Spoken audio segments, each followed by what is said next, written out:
For wrapping up Tinfoil Hat Tuesday for today, we're at 6/17/25. I guess falling ass backwards into a refresher course on Passio's natural law seminar is what I'm doing. It is a music reaction channel, and I understand that is the main appeal. But peppered throughout all the reactions are little things. And they come from this gentleman. I don't know him. I never met him. I couldn't afford to go to seminars. I think we did purchase the ARC, or the vast trove of knowledge that he has available. And I think we go as far as talking about him regularly when we're out, suggesting that some of the best answers we could give come from here, and that the natural law seminar itself is the most freeing experience we ever had. I would tie this into this and the Rich Dad, Poor Dad course changed the whole direction of my life. And I am better for it. How many of you here today feel that the human condition and life on earth for humanity right now is tolerable just the way that it is, by a show of hands?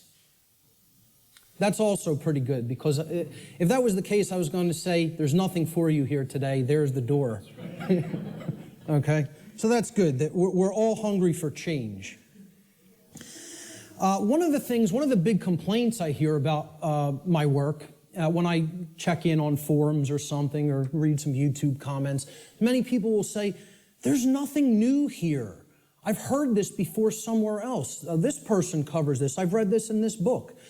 Well, ladies and gentlemen, I have news for you. There is nothing new here. I am not going to present anything new. I am not going to present anything that has not actually been in existence and will continue to be in existence. I'm not making up new material. I call myself, I would refer to myself, Art said it the other day, actually yesterday when we were having dinner. He said, I consider you an aggregator of material. And I love that term. I love that description of what I do. I am an aggregator. I bring things together into a tapestry and then help to explain it in simple and easy to understand terms so that people can readily absorb it, take it in, and then do something with that information. So you will not be seeing or hearing anything new here today, okay? As the old saying goes in all of the old mystery traditions, there is nothing new under the sun. And what that phrase actually means, many people don't know what that phrase means. It means that the truth, it is singular and eternal. Truth has always been here among us, and it will always be here. It is our perception that must be aligned with it. So there's nothing new you're going to hear today, okay? These are eternal truths that have all... Tying us back to the last one with the Upchurch and Terror Ted's Tales. My biggest complaint is now truth is a subjective reality. It's depending on what side of the thought bubble you're coming from, what mob you align with. And I thought I needed help because I don't say it clear enough. I admit that's true. I'm maybe, over-medicated. Always been here among us. Another aspect I want to cover before we get started is about my presentation style. This is another thing that I get a lot of complaints about, and it's something that I have no intention of changing, okay? My presentation style has been described by some as extremely intense and at times even combative. This is a word many people will use to describe my presentation style. Some of you here today are very likely to be angered by some of the things you may hear me say during the duration of this seminar. And I say, so be it. That's okay. If you get angry, that's okay. The fact of the matter is that truth itself, by its very nature, is belligerent. And I'll actually be putting up a quote to that nature later on in the presentation. The reason truth is belligerent is because it actually is at war. It's at war with the lie. It's at war with deception. It's at war with mind control. So truth can be belligerent. Many people don't want to hear it when they first encounter it. So I tell people all the time, I don't do this. I don't present this information, okay, to be liked. I don't do this to make friends, okay? I'm not interested in making a whole bunch of new friends. If it happens, that's great, okay? But that's not the reason. Yeah, like, that's why the weird comments about Upchurch all the time. In a big list of artists that have acknowledged the channel, there's one I feel like I could have this conversation with, and that's important. I love interacting with society. I do it on a regular. I'm much better at it than my honey bunny Ange. I also think it's the fakest shit I deal with every day. I think people are so empty and just shells, meat sacks, driving around doing nothing. And I say it on the channel all the time. So, some of that kind of attitude, I'm not going to argue. I hope I picked up from, I call him my teacher even though he doesn't know me. Reason I do what I do. I don't do this to be popular. I don't do this to make money. It's not a popularity. Damn it. It's going to take weeks. I constantly bitch about this because I wanted to break through with a much more approachable message. But because of the symptomatic nature of this world we live in, I lost a shit ton. Maybe that's the wrong way of saying it. I lost a bunch of friends. They severed their own mortal coil and left too soon, too ugly, too violent. And I used language that the algorithm has disdain for, and it hurt. But I realized that at no point can I sugarcoat the person I am and deliver it in some way that makes everyone else comfortable. And the truth is I should have moved to Rumble years ago, but I don't know. Those days are still available. The whole starting it up fresh somewhere after we figure it out still exists. And honestly, hopefully this time around I will learn enough to embolden myself to move forward. Contest, telling people many things, right? Okay, but that's not the reason I do what I do. I don't do this to be popular. I don't do this to make money. It's not a popularity contest. Telling people many things that they don't want to hear is not going to make you popular, or it's not going to make you a whole lot of new friends, okay? So those aren't the reasons I do what I do. To be honest, and I tell people this, and sometimes they get upset by just hearing this, I don't even really want to do this, okay? I don't want to do this with my life. I don't want to do this with my time, okay? As I already know, understand, and live the information I'm going to present. So I get this. I know this. Okay? I don't need to keep going over this over and over and over again for my own entertainment. Okay? The reason that I actually do this is because I recognize that in a time of such overwhelming ignorance of this critical information, this information which is capable of saving humanity from its current condition, all right? The fact that I do already understand this information places me in a position of moral obligation and responsibility. That's why I do what I do. I'm in a position of moral obligation to speak this information to other people in an effort to help to get them to understand it and live it as well. And that is the reason I do this.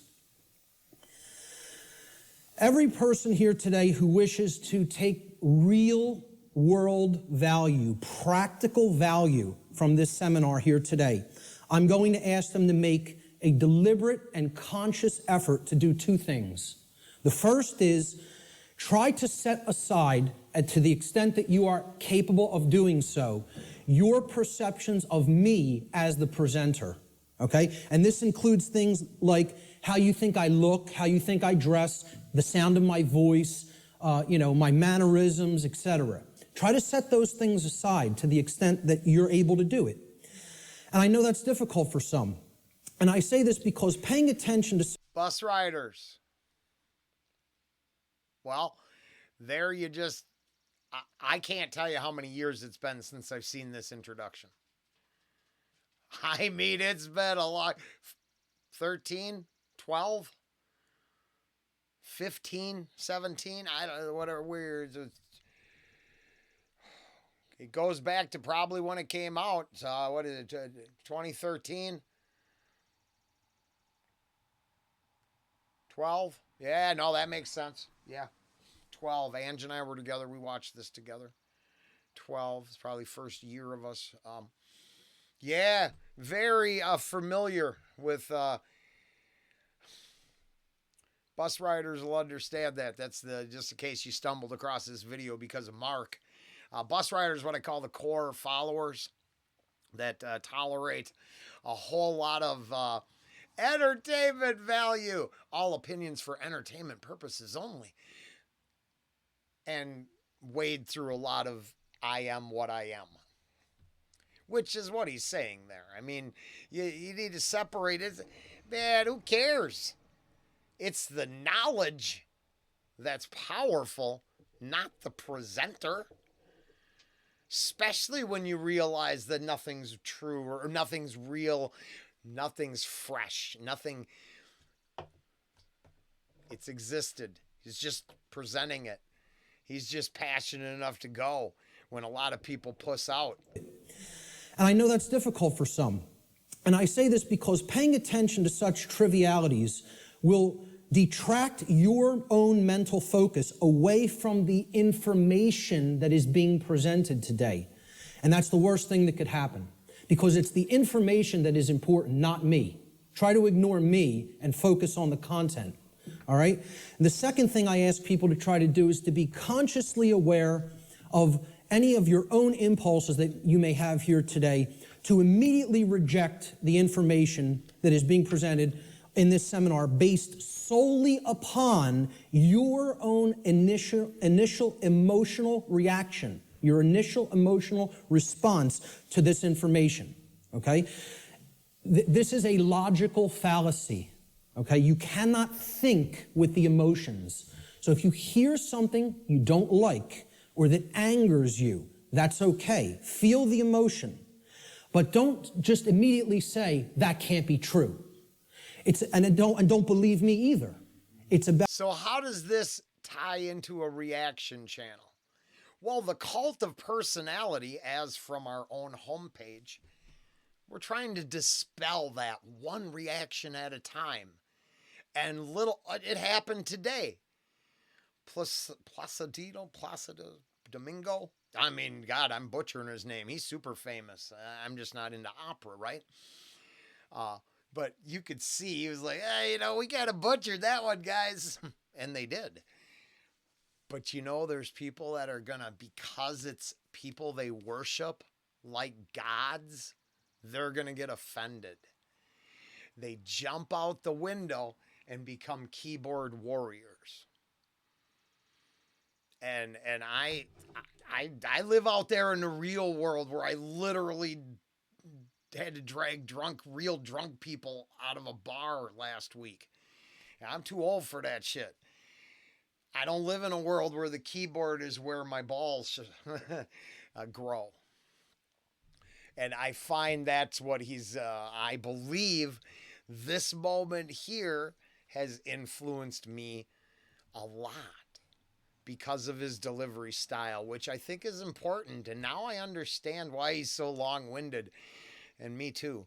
Because people love to just take, hey, it means what I think it means. None of them details you said matter. It's only what I think. I can't be the answer to everything. I don't think they can either. I know he doesn't think he's the answer to everything. That's okay. Feel the emotion. But don't just immediately say, that can't be true. And don't believe me either. It's about checking it. It's about a process of truth discovery. It's about doing your own due diligence and actually researching this material, okay? But if you try to gauge the veracity, meaning the truthfulness of this information, solely based upon how it makes you feel when hearing it, you are committing a logical fallacy. Okay?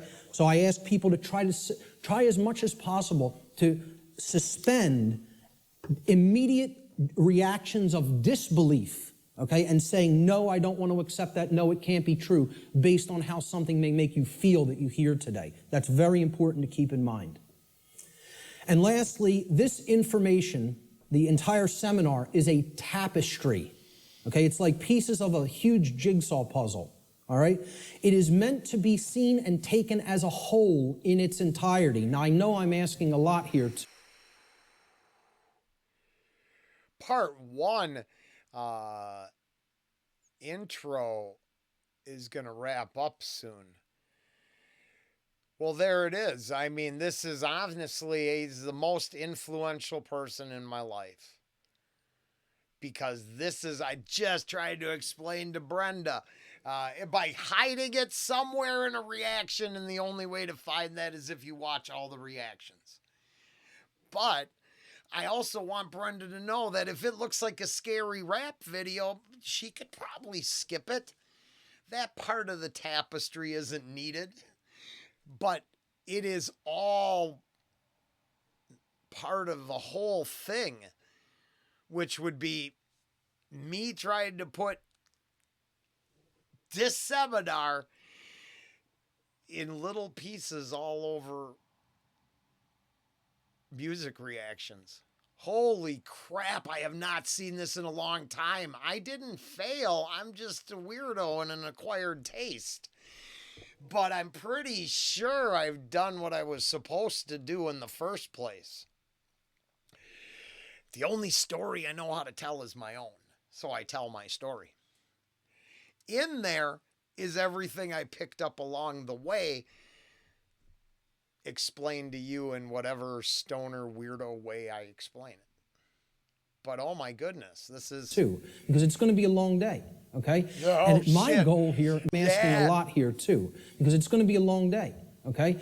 And my goal here, my work here is to keep your interest and your attention and your focus throughout the entire course of this seminar. And that's a challenging thing to do. But what I'm asking people is you have to try to see it as a whole, because if you took the time to be here and you gave a monetary donation to be here, I'm highly recommending that you stay for the whole duration of the seminar. There's a reason for that. You're only going to get the full tapestry, especially if you're new to my work, by hearing this information in its entirety, okay? So if you don't do that, you'll probably not recognize the patterns, which is what this is all about. That's what this day is all about, pattern recognition, okay? That are inherent to this tapestry of information. And more likely than not, you'll have wasted the time that you took to be here today and wasted the money that you spent to be here today. So I don't want anybody to waste their time and their money and their attention, and I don't think you do either. So that's why I'm asking people, stay for the whole thing. You'll get the maximum value out of this seminar if you stay for its duration.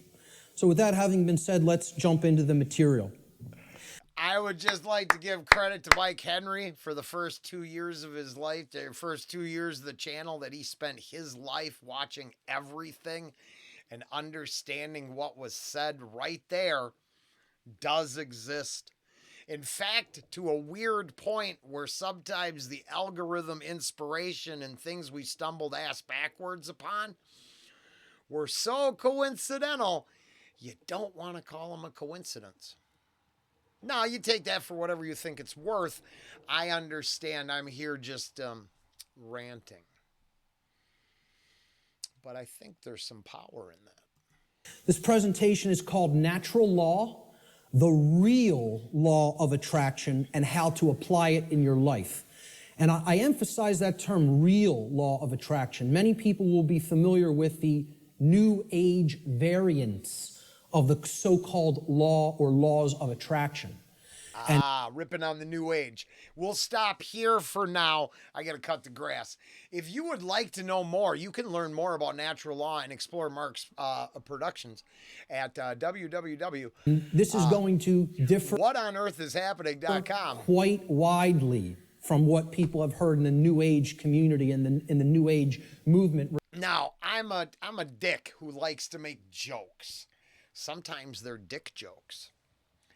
I use, well, would you like to see the world be a better place? Or are you trying to join a lesbian coven? They're very popular.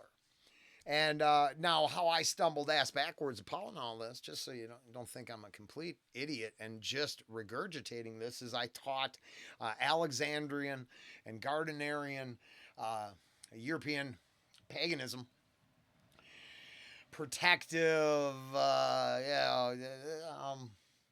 sacred spaces and energy for protective or positive ends.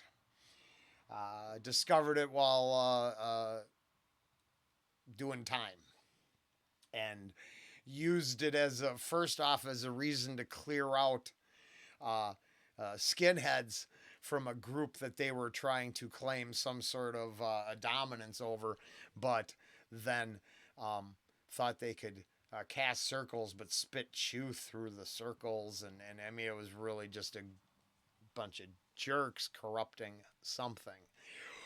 Mark gets into that eventually.